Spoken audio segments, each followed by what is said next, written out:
जय श्री कृष्णा भक्तों, श्रीमद् भगवद गीता अध्याय 6 श्लोक 47। योगी नामपि सर्वेषां मद्गतेनान्तरात्मना श्रद्धावान् भजते यो मां स मे युक्ततमो मतः।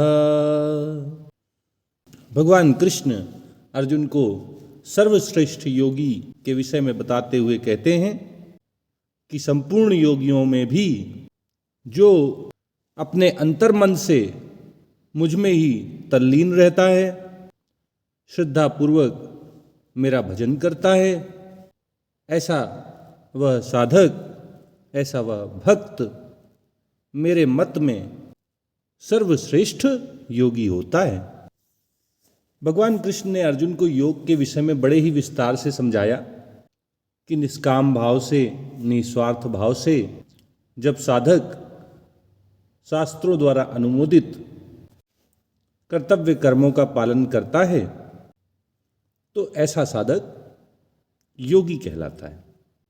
उसमें सांसारिक भोगों, ऐश्वर्यों, धन, वैभव, पद, प्रतिष्ठा, मान, सम्मान, इंद्रिय तृप्ति के साधनों को पाने आदि की कोई इच्छा, कोई संकल्प शेष नहीं रह जाता है। पिछले श्लोक में भगवान ने अर्जुन को ये बताया था कि योगी सकाम भाव वाले तपस्वियों से, सकाम भाव वाले ज्ञानियों से और सकाम कर्मियों की अपेक्षा श्रेष्ठ होता है।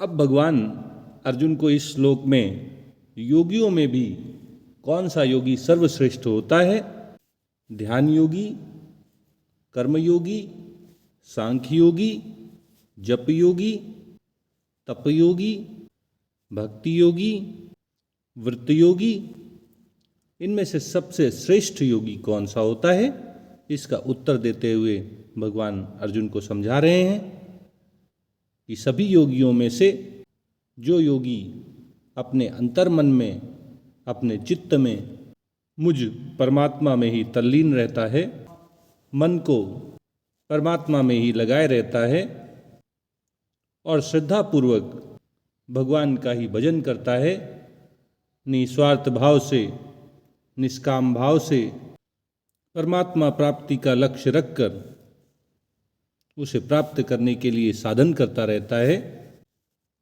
भगवान कहते हैं कि मेरे मत में, मेरे अनुसार वही परमात्मा के ज्ञान से युक्त योगियों में सर्वश्रेष्ठ होता है। भगवान उसे युक्ततम कहते हैं।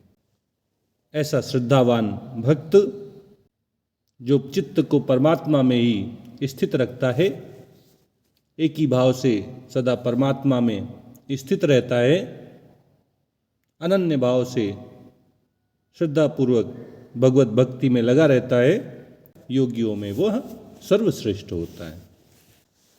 ओम तत्सत इति श्रीमद् भगवद गीतासु उपनिषत्सु ब्रह्म विद्यायां योग शास्त्रे श्री कृष्णार्जुन संवादे आत्मसंयम योगो नाम षष्ठो अध्यायः। ओम तत्सत। इस प्रकार ब्रह्म विद्या और योग शास्त्र में श्रीमद् भगवद गीतोपनिषद रूप श्री कृष्णार्जुन संवाद में आत्मसंयम योग नामक छठा अध्याय संपूर्ण हुआ। बोलिए श्री कृष्ण भगवान की जय।